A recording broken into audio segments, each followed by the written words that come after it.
Hello friends, இன்னைக்கு ஒரு டிஃப்ரெண்டான ஒரு நார்த் இந்தியன் ஸ்வீட் ரெசிபி பார்க்கலாம். பர்ஃபி ரெசிபி. இது எப்படி செய்யலான்னு பார்க்கலாம் வாங்க. இன்னைக்கு எனக்கு 1000 சப்ஸ்கிரைபர்ஸ் வந்தாச்சு. எல்லாத்துக்கும் காரணம் நீங்கள் எல்லாரும் தான். நீங்கள் கொடுக்குற சப்போர்ட் தான். ரொம்ப ரொம்ப ரொம்ப தேங்க்யூ ஸோ மச். இன்னும் நீங்கள் சப்போர்ட் பண்ணீங்கன்னு நினைக்கிறேன், எனக்கும் என் சேனலுக்கும். வீடியோஸ் எல்லாத்தையும் பாருங்கள், ஸ்கிப் பண்ணாமல் பாருங்கள். முன்னாடி நிறையா வீடியோஸ் பார்த்துட்டு இருப்பீங்க. இப்போ கம்மியாக இருக்க மாதிரி எனக்கு ஒரு ஃபீல் இருக்குது. ஸோ அதனால் எனக்காக எல்லா வீடியோஸை பார்த்து எனக்கு என் சேனலுக்கு சப்போர்ட் பண்ணுங்கள்.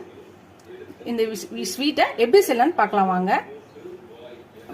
இந்த ஸ்வீட் உங்களுக்கும் இது டெடிக்கேட்டட். இந்த ஸ்வீட்டு வாங்க எப்படி செய்யலான்னு பார்க்கலாம். ஃப்ரெண்ட்ஸ், இன்னைக்கு நம்ம ஒரு டிஃப்ரெண்டான ஒரு பர்ஃபி செய்யலாம். அதுக்கு ஒரு மிக்ஸி ஜார் எடுத்துக்கலாம். அதில் 100 கிராம் பால் பவுடர் போட்டுக்கலாம். 200 கிராம் வெல்லம் ஜாகரி போட்டுக்கலாம். முதல்ல 100 கிராம் மில்க் பவுடர், அப்புறம் 200 கிராம் ஜாகரி போட்டுக்கலாம். அப்புறம் பார்த்தீங்கன்னா 40 gram coconut, desiccated coconut, 40 gram desiccated coconut போட்டுக்கலாம். இப்போ இதெல்லாத்தையும் நல்லா தூள் பண்ணி எடுத்துட்டு வரலாம்.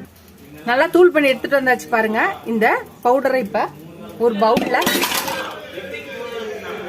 ஒரு பவுல்ல போட்டுடலாம். இப்ப இத நல்லா எல்லாத்தையும் நல்லா பிசைஞ்சுக்கலாம்.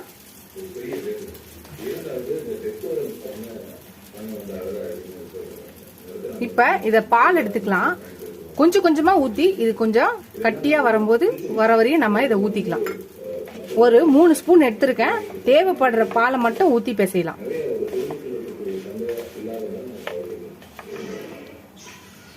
பிசைஞ்சிட்ட பாருங்க.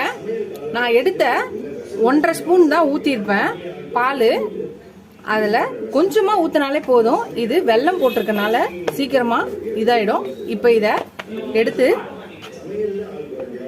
ஒரு கட்டர் போடோ இல்ல இந்த மாதிரி இதுல வச்சுட்டு, பிஸ்தாவை நான் தூள் பண்ணி வச்சிருக்கேன். இப்ப இந்த பிஸ்தாவை இதுல போட்டுக்கலாம். இப்ப நம்ம இதை எடுத்து நம்ம இந்த மாதிரி ஒரு சப்பாத்தி கட்டையிலயோ இல்ல கட்டர் போர்ட்ல எதுல நீங்க இது பண்ணணும்னு நினைக்கிறீங்களோ அதுல இந்த மாதிரி உருட்டிக்கலாம். இந்த பிஸ்தாவை தூள் பண்ணி இதுல வச்சுட்டு, இப்ப இந்த பிஸ்தாவோட இதை நம்ம எல்லா பக்கமும் ரோல் பண்ணிக்கலாம். இப்ப இதை ஒரு பட்டர் ஷீட்ல போட்டுக்கலாம். பட்டர் ஷீட்ல போட்டு இந்த மாதிரி நம்ம ரோல் பண்ணிக்கலாம்.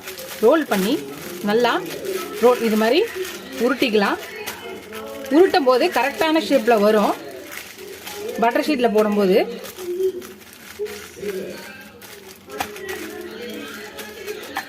இப்ப இத ஒரு 20 மினிட்ஸ் நம்ம ஃப்ரிட்ஜில் வைக்கலாம். ஃப்ரீசர்ல வைக்க கூடாது. ஃப்ரிட்ஜில் ஒரு 20 மினிட்ஸ் வச்சுட்டு பார்க்கலாம். ஃப்ரெண்ட்ஸ், நம்ம 20 மினிட்ஸ் 20 நிமிஷம் ஃப்ரிட்ஜில் வச்சிருந்தோம். இந்த பர்ஃபிய எடுத்துடலாம். இப்ப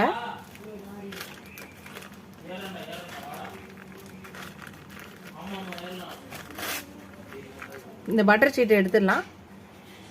எடுத்தாச்சு. இப்ப இதை நம்மளுக்கு என்ன சைஸ் வேணுமோ அந்த சைஸ்ல நம்ம கட் பண்ணிக்கலாம்.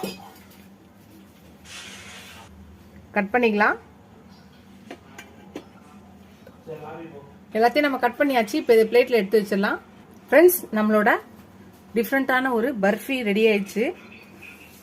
ரொம்ப டிஃப்ரெண்டாகவும் டேஸ்டாகவும் நல்லாவும் இருக்கும்.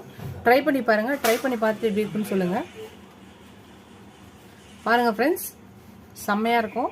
நீங்களும் ட்ரை பண்ணி பார்த்துட்டு எப்படி இருக்குன்னு சொல்லுங்க. ஃபர்ஸ்ட் டைம் என் சேனலை பார்க்குறவங்க சப்ஸ்கிரைப் பண்ணிட்டு பாருங்க. ஃபுல் வீடியோ பாருங்க. உங்க ஃப்ரெண்ட்ஸ்க்கு இந்த சேனலை ஷேர் பண்ணி சப்ஸ்கிரைப் பண்ண சொல்லுங்க. Keep supporting my channel, keep வாட்சிங் மை ஃபுல் வீடியோஸ். எவ்வளோக்கு எவ்வளோ சப்ஸ்கிரைப் பண்ணி லைக் பண்ணி கமெண்ட் பண்ணுறீங்களோ அவ்வளோக்கு எவ்வளோ என்கரேஜிங்காக இருக்கும், சப்போர்ட்டிங்காக இருக்கும். புது புது ரெசிபிஸ் கூட ஹெல்ப்ஃபுல்லாக இருக்கும். இதோட அடுத்த வீடியோவில் பார்க்கலாம். இன்னைக்கு எனக்கு 1000 சப்ஸ்கிரைபர் இருந்துச்சு. ரொம்ப ரொம்ப தேங்க்ஸ். அதுக்காகவே ஸ்பெஷலாக இந்த ஸ்வீட்டை நான் செஞ்சேன். உங்களுக்காக சேர்த்து நானே சாப்பிட்டுறேன்.